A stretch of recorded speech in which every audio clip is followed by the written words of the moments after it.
This is Kristin Hersh, and you're listening to the Nothing Shocking podcast.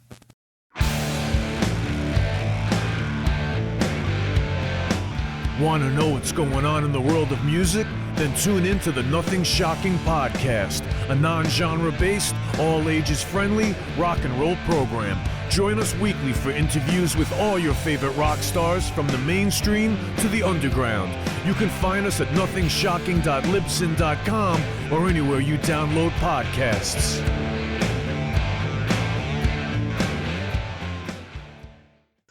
We're putting the band back together. The numbers all go to 11. I'm talking about bands that rock. Led Zeppelin. What about Sabbath? AC/DC. Motorhead. Does that mean it's louder? Is it any louder? Well, it's one louder, isn't it? We're not worthy! We're not worthy! Why don't you just make 10 louder and make 10 be the top number and make that a little louder? These go to 11. I get up off the ground and raise my head. Days like this, think I should be dead. One for Satan, two for me. Let's cheat the devil, it's fun, don't you agree? Welcome to the Nothing Shocking podcast. I'm your co-host, Jeff Untied, and with me in Dog Bowl Studios is Coach Nez. You can find the Nothing Shocking podcast on Libsyn or any podcatchers. Like our Facebook page or follow us on Twitter at NoShockPod. You can also find the Nothing Shocking podcast on Rock Rage Radio every Sunday morning at 7 a.m. Central Time. Our sponsor is Ragged Records, located in downtown Rock Island, Illinois, and downtown Davenport, Iowa. We'd like to thank the Hong Kong Sleepover for allowing us to use their music for our intro and bumper ending. Tonight's guest is Kristin Hersh from the Throwing Muses. And 50 Foot Wave. Yeah. Promoting her upcoming release, Clear Pond Road. Yeah, solo effort from coming out here in the fall. Yeah, she's a fun interview, so let's get right to it, man. Good night. Good night.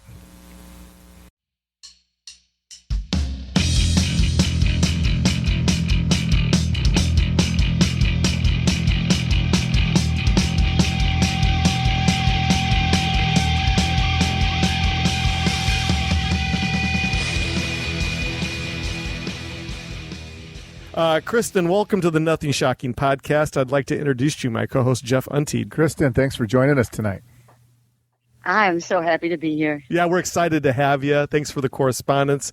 And so let's get right into this. So this September, you'll be releasing your forthcoming album, Clear Pond Road, on Fire Records. Can you give our listeners an insight to the inspiration and the creative journey to this new musical endeavor?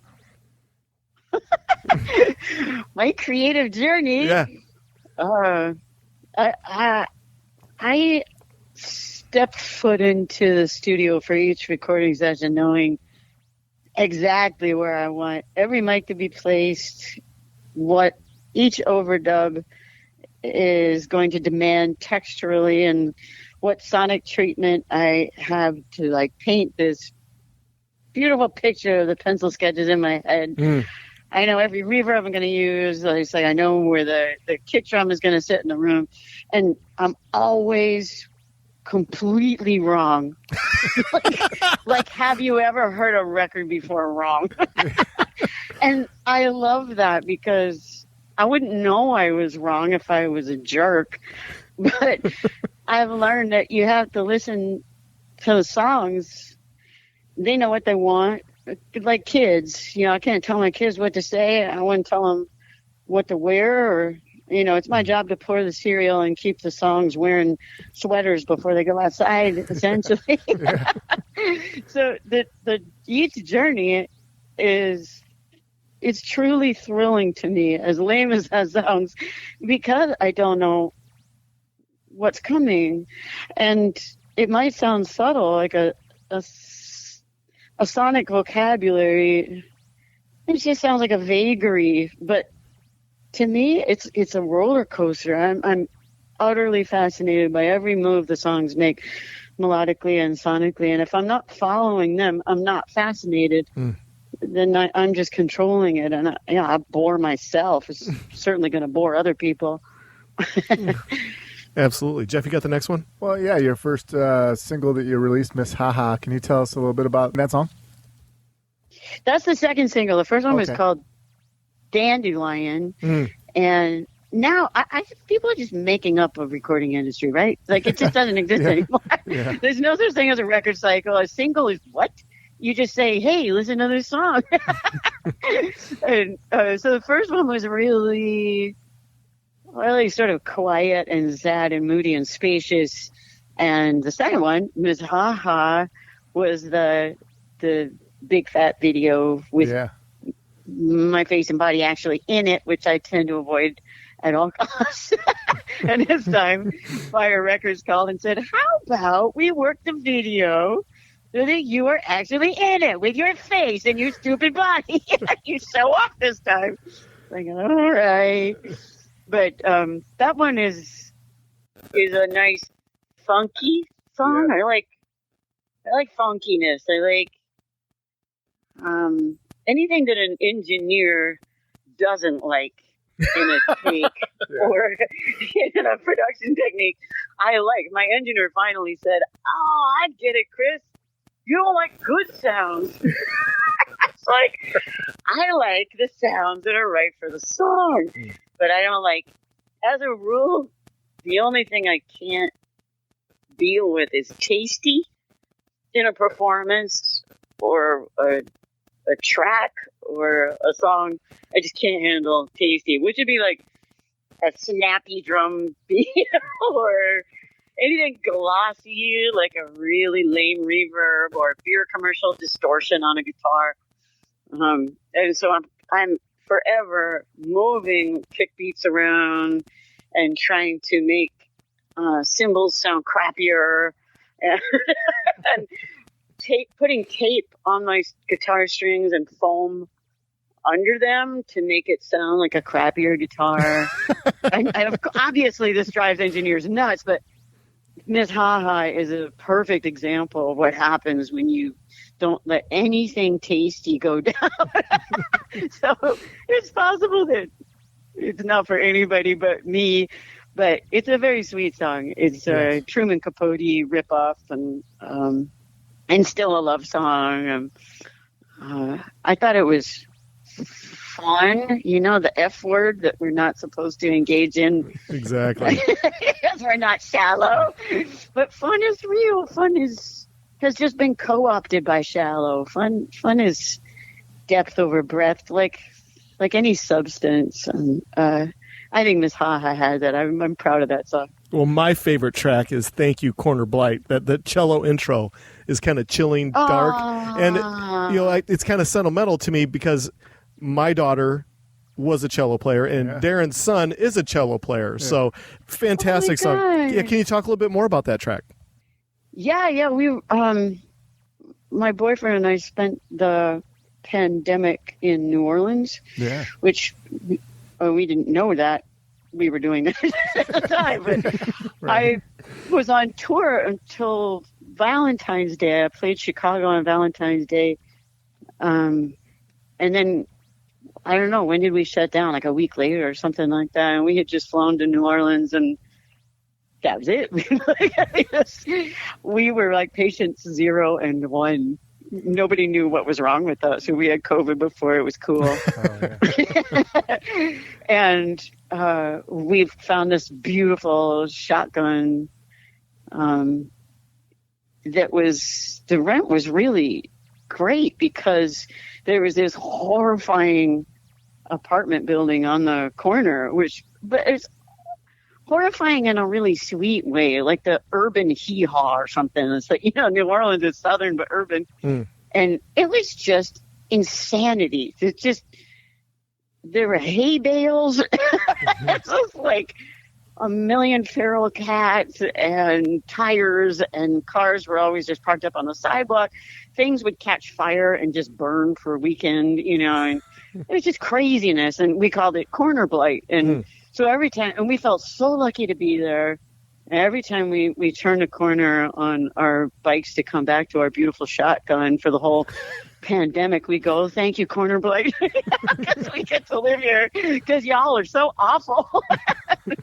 And we lived in the Black Pearl, which is the last 50-foot wave record I put out, which is I don't know, like a year ago or something like that. Mm-hmm. Is called Black Pearl, and that's in Thank You, Corner Blight, because we were also just so grateful for that that way to leave America and be in America. New Orleans, it has a lot of lessons to teach you when it comes to redemption through sin and all of that. Yeah. It's good for a songwriter. Very visceral place to be. Very good. Well, as a songwriter, I mean, are you always writing, or are you able to turn it off and get back to like family life and say, "Oh, I'm not going to write today"? Or how does it work for you? I don't write on purpose. I never have. I've been writing songs since I was 9, and I have wanted it to stop because I had a sort of tortured relationship to songs themselves. I felt like they were gods and they were pushing my life around and using me, and I felt ill-suited to that as just this little blonde girl. They were making me yell, and it was so gross, I suppose, what Throwing Muses did when we started. I wasn't comfortable with it. I'm very, very shy. And I wanted the songs to stop, and they wouldn't. And I felt very strongly that they weren't coming from me.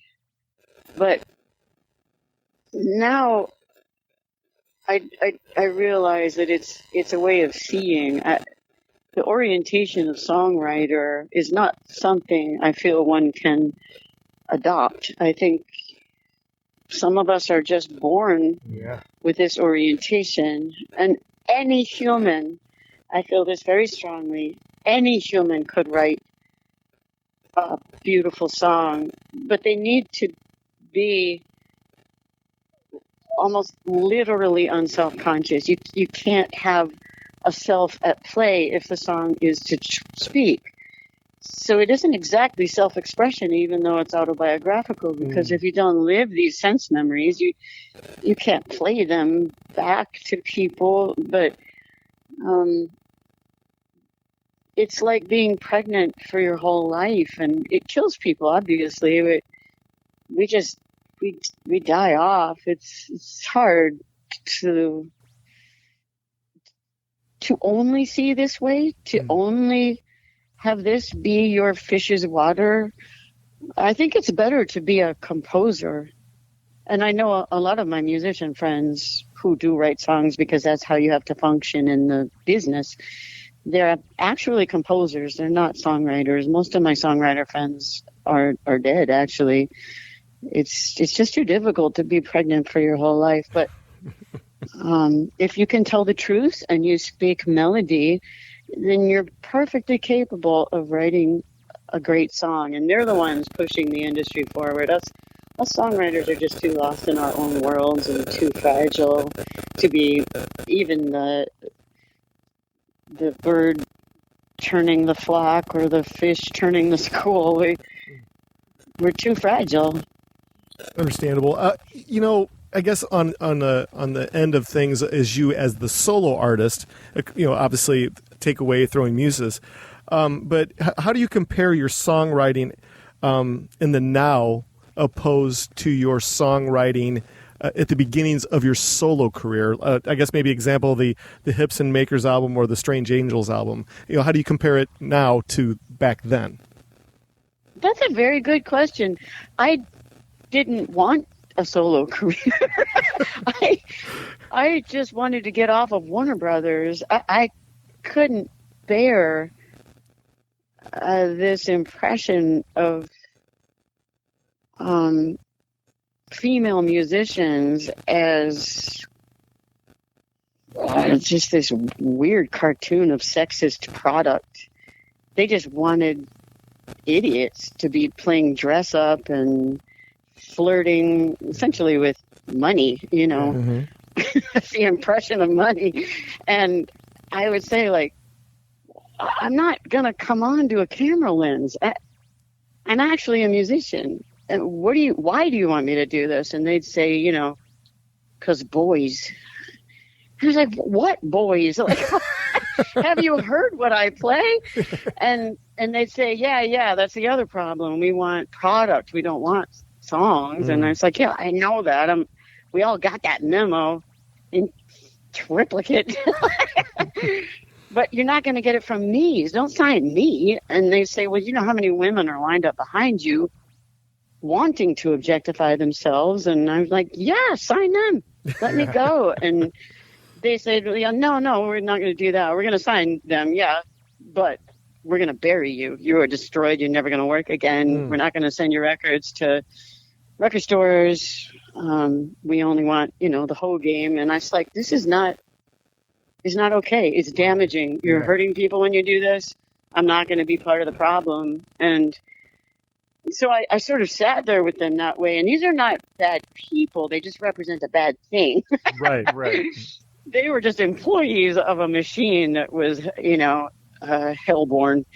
And so I said, well, how about I trade a solo record for our freedom, our contractual freedom? And they're like, yeah. So Hips and Makers was that. And it was always owned by Warner Brothers. And, well, everything was. I've literally never made a penny off of any of my records because that's just how it has worked for me. They didn't promote them, so they never recouped. And it's like, that's okay. They exist. Money is not why I do this, obviously. But Hips and Makers was just songs that I thought were never going to be released. They were personal. And in fact, all songs should be personal. And I thought the math is really off here.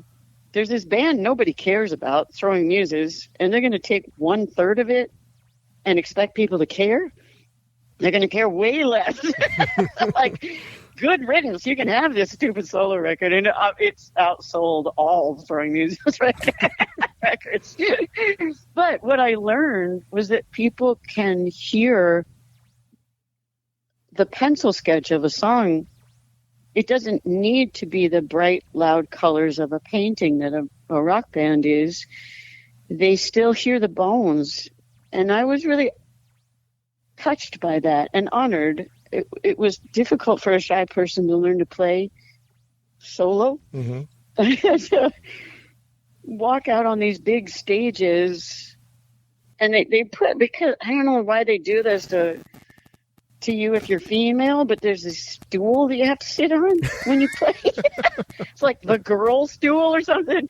And so I had always been so stage frighty that I took out my contact lenses to play, and I was just playing a fog. My bandmates would sort of tell me where to go. You can't get lost, if your friends are there. But here I was with blurry vision in these gigantic stages, playing these enormous rooms, and trying to find a blurry stool and then climb up on it with a guitar and not bump into a microphone because everybody can hear it. It goes thunk when you bump into the mic. And not be afraid to play by myself. And what made it not frightening was that the listeners, that the audiences were listeners. They weren't like what Warner Brothers had done to our audiences, which was alter their perception of us in such a way as that the only people who showed up were like chicks and dicks, I want to say. Is that rude? Not at all. Okay. The people upholding the patriarchy. The people who stand to gain from it. Like everything that I was against, they wanted to hear one song, the radio stupid, and it was not like that with Hips and Makers. I was really touched. So it's like, okay, these are not fans, these are listeners, and I can respect that. And so I left Warner Brothers, thank God, but I got a solo career, and I'll always be grateful for that. Oh, fantastic. Can you just talk a little bit off that Hips and Makers? You did a song on there with Michael Stipe, You're a Ghost. That was a great song. Can you talk a little bit about your collaboration with Michael? He had found my demo tape. He grabbed it off of my business manager's desk in Athens and took it home. and then called me and said, if you make a record out of these demos, don't ruin it. That's like, okay. But I still didn't think Warner Brothers would actually release it. Yeah. And they were going to release the demos. And that's like someone just coming across your diary and saying they're going to publish it. You kind of want to look it over and say, like, well, I'm going to turn it into a book instead, and then we'll publish that. So I did that, and I was honoring the demos because they were raw and they were sweet. And but I was having a lot of trouble with the cello. I had assumed after being in a rock band that the cello would just be a melodic bass, and it just extended bass notes. And I knew how to work with that, but a cello is not like that. It's really textural, and it's a hollow body, so you can hear the chest cavity like a horse. And I could not get the cello to not sound terrifying.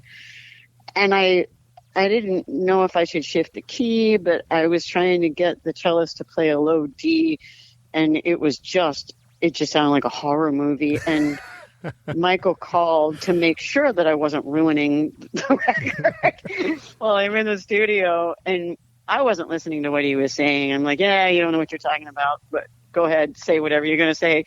And he's just sort of talking, and I'm listening to the song go by, and I just interrupted him and said, whatever you're saying. He's like, what? And I said, all right, finish your thought. And he said, are you trying to record low D? I was like, oh my God, you're psychic. But that's not the problem anymore. The problem is I need your voice on this. That's what's going to fill the space. And then the cello won't sound so terrifying. It'll balance out the sonic spectrum and blah, blah, blah. And don't worry, they're never going to release this record. They hate me.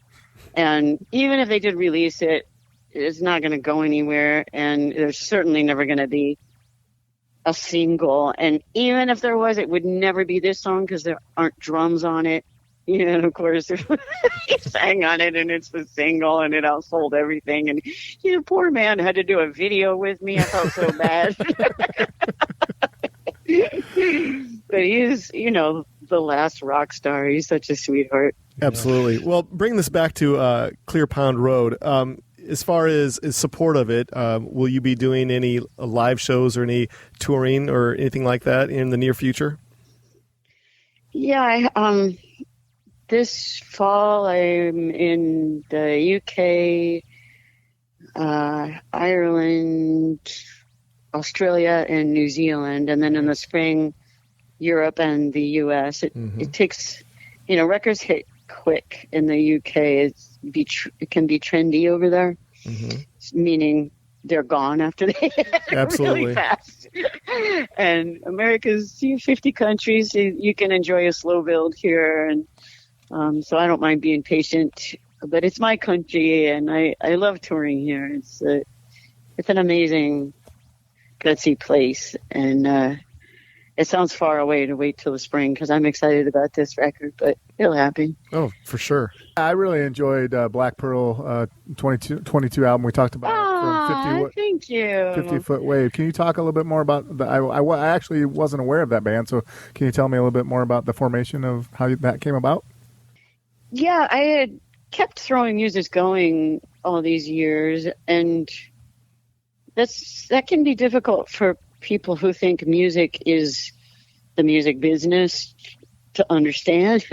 Yeah. When we play, it isn't necessarily for recording. It's to jump into the river that is music, just an ongoing energy. I know how lame that sounds, but it's what I meant by composers writing the songs, because songwriters are just too nutsy.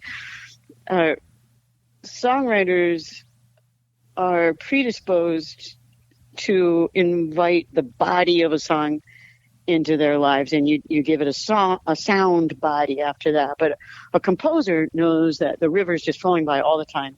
You jump in and you get a piece, and that piece, maybe one of the instruments is lyrics, so you then call that a song. It's a different effect, but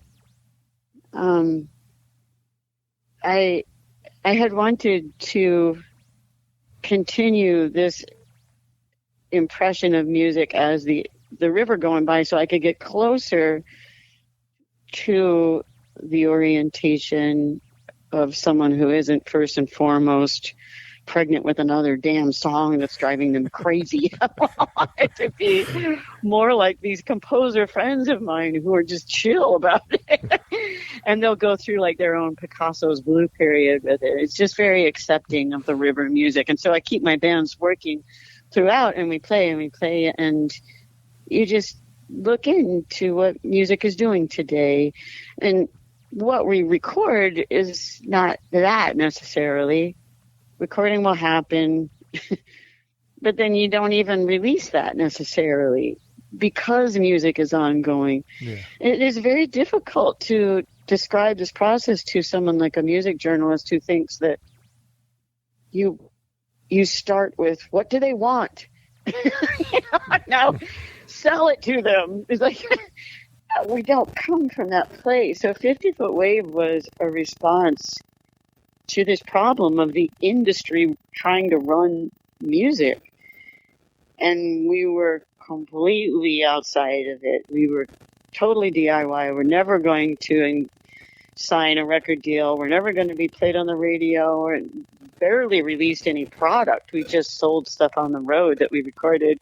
I just wanted to see how far we could push it to get music away from the almighty dollar. Mm-hmm. And I figure you show up with your body.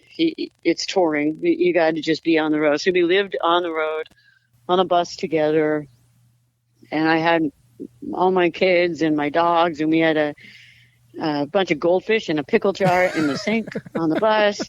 And every day was an honor to be with these beloved musician buddies of mine. And it was all sort of volunteer, but when money would come in, we'd all split it. And even the producers and videographers, photographers, everybody worked for nothing. And we gave our music away whenever we could. So one of these was called free music, meaning we free music of its shackles. You know? And it's also a free record, you know. And so we did 2 million downloads of free music, like on the day it was released, and Billboard magazine freaked out, called me at home saying, you can't do this.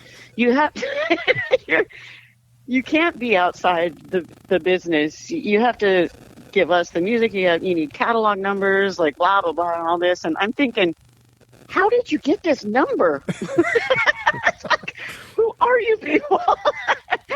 And I'm talking to the guy who, again, is a human, just like at Warner Brothers.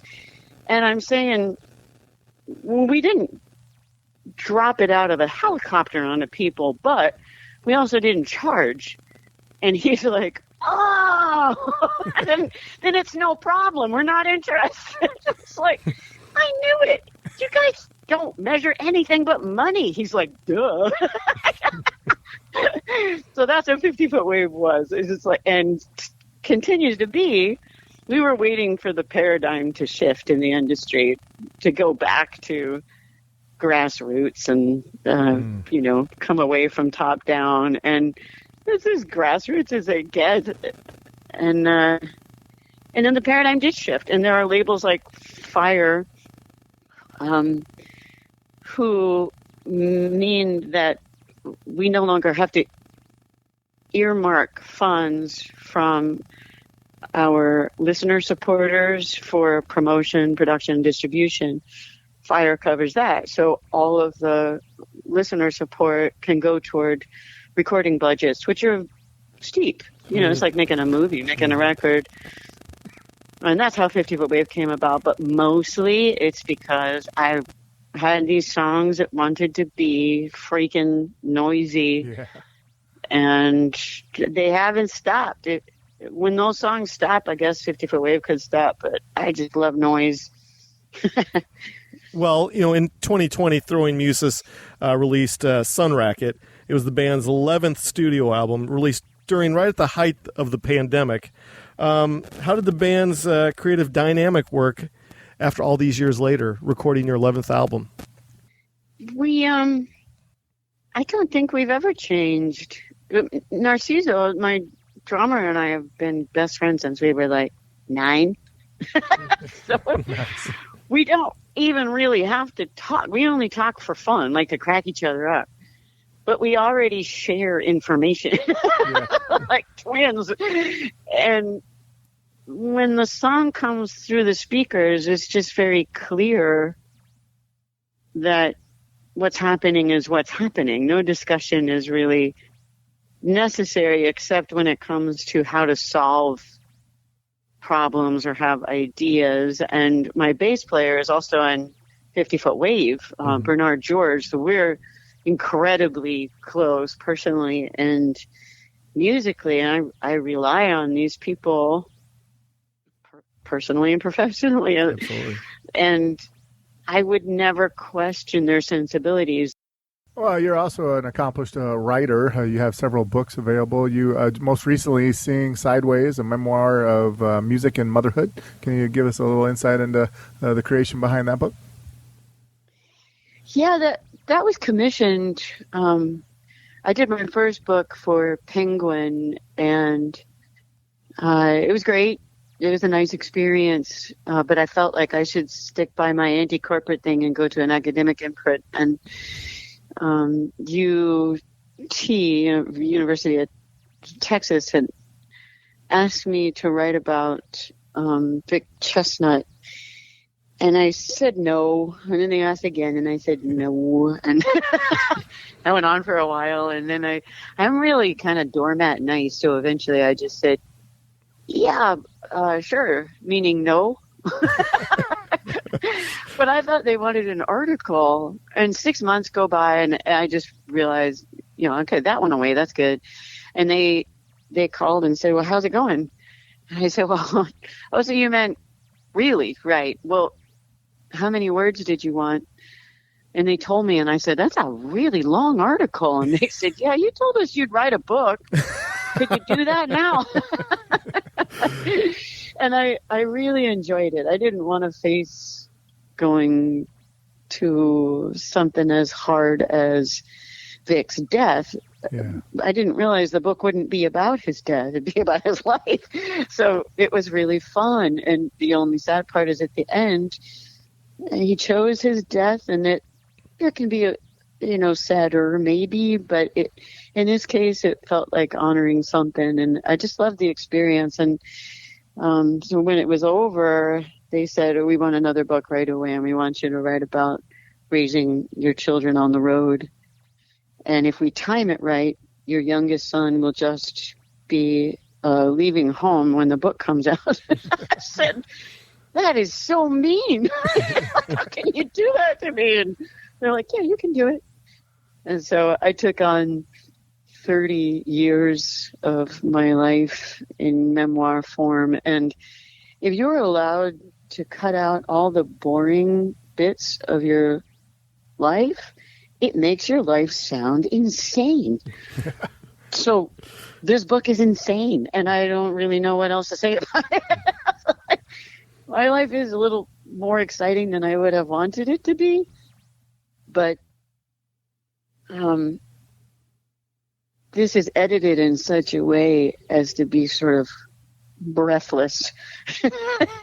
It's divided into 4 chapters, each named after one of my sons, and they're the only people in the book with names, because I feel very strongly that one of our issues in this entertainment industry-led country is thinking that some names are bigger than others. Yeah, exactly. That you would put some names in lights and that status would apply. And so the only person who is recognizable in it is, I think, Conan O'Brien, because it's very difficult to describe him and not figure out who he is.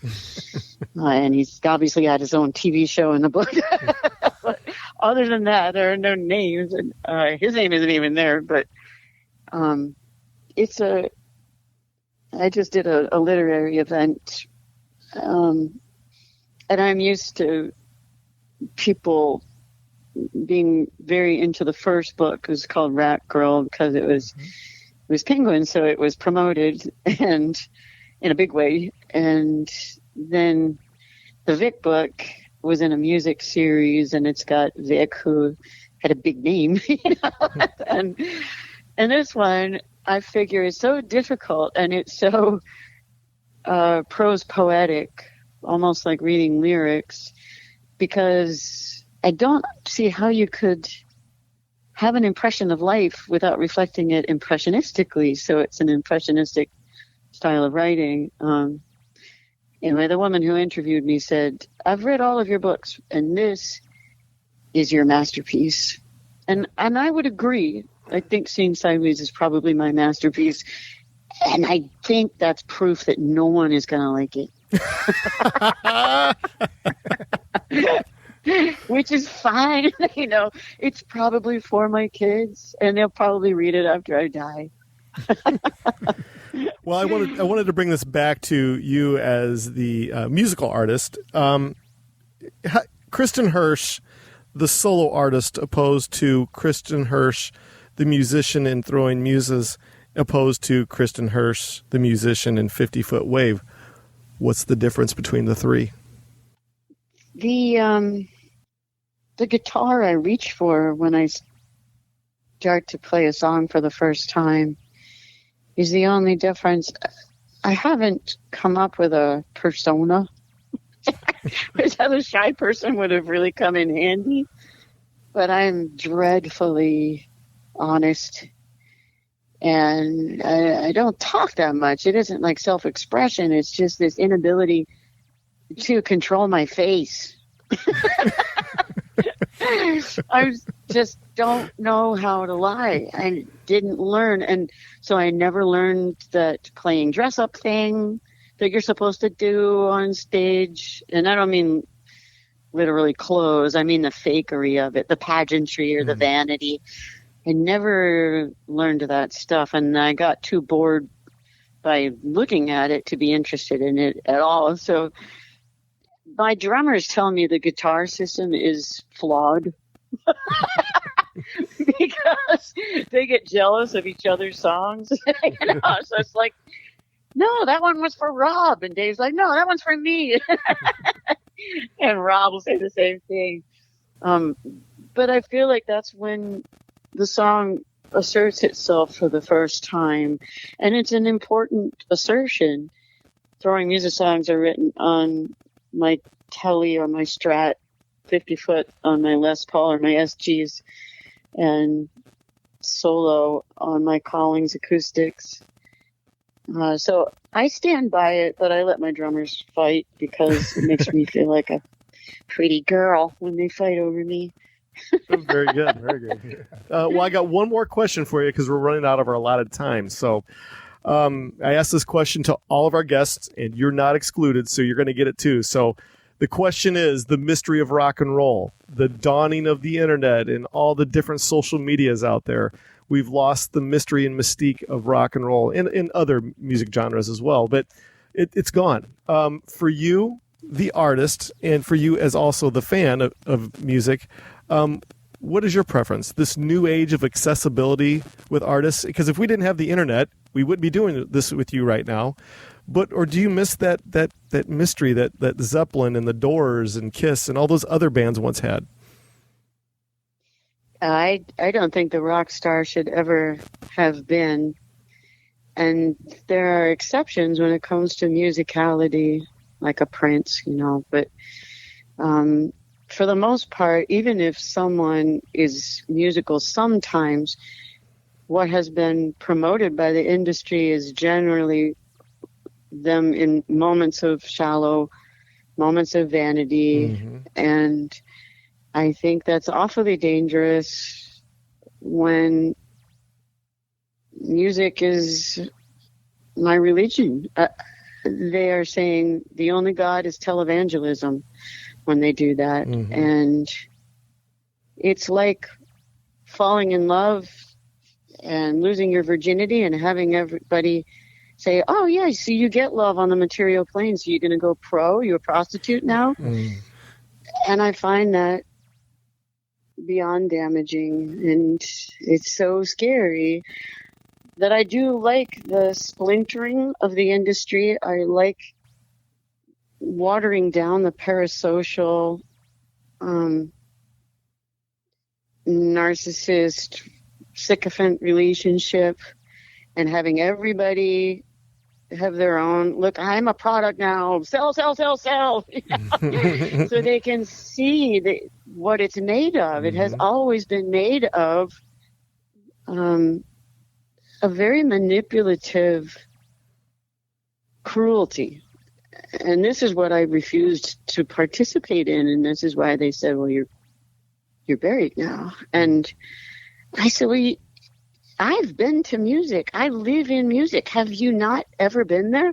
Because it's so worth it. Say no to your attention and your money, to your fame. I have no interest. I live in music. So right now, the dust hasn't settled. It's incredibly inflammatory, this symptomatic response we're seeing in selfie slut culture on, wherever you sit on the gender spectrum. If you are a product and you are selling yourself, you're getting a taste of what the entertainment industry is made of. And that can only be good, but it's not good yet. It's hell right now. And eventually we will have a musically literate populace that can't be lied to with marketing, and music will survive because music doesn't care about us. Music is going to keep flowing by in that river, and we'll be very lucky if we can hear it. Yeah, very good. We are out of our allotted time for the evening. Is there anything that we left off tonight that you would like to plug or promote?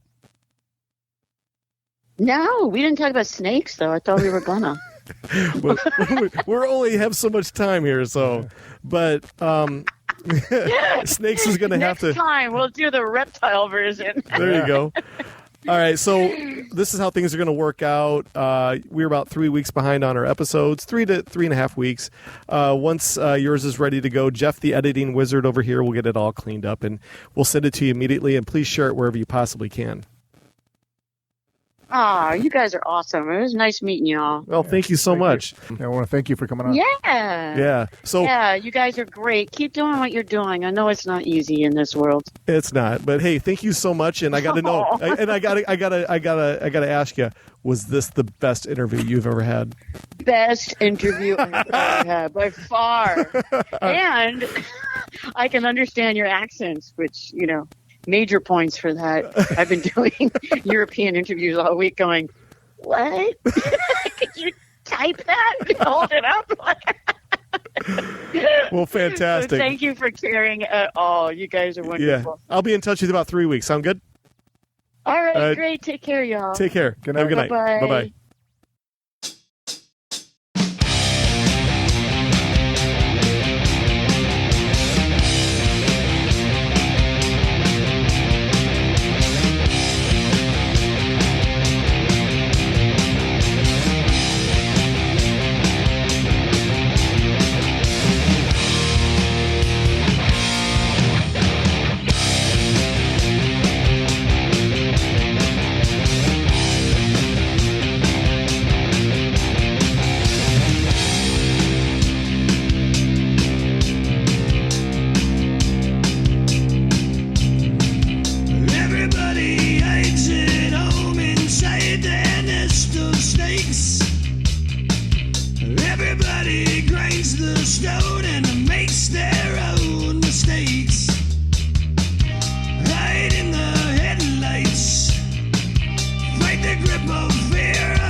from you, then you plug out both their eyes.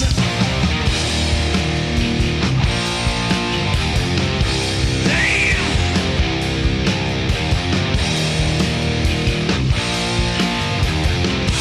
roll the dice.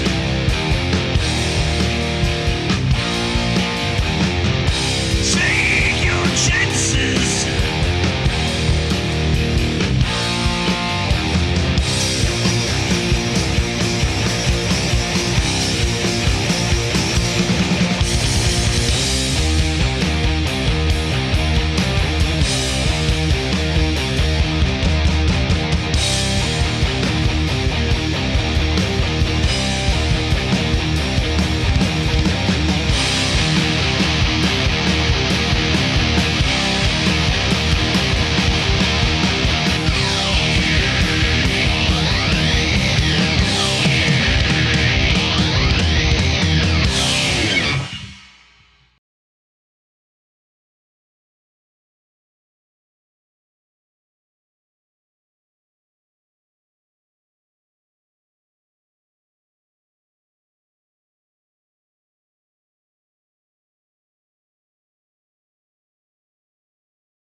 Welcome to the night. You think you know Night Demon? Then the Night Demon Heavy Metal Podcast is for you. Step into the darkness as we peel back the curtain to give you an unprecedented, all-access look into the mind and the heart of the demon. We're talking band history, song analysis, studio anecdotes, stories from the road. It's everything a diehard Night Demon fan could want and more. This is the only place to learn the inside scoop, the deep dive trivia, the untold tales from the band members themselves and those closest to the Night Demon story. Need more? The Sacred Night Demon Crypt will be pried open to reveal demo recordings that have never before seen the light of day, all with in-depth commentary by the band and the people who were there for the writing and recording process. This is a gold mine, a treasure trove of all things Night Demon. Head over to nightdemon.net or wherever you listen to podcasts.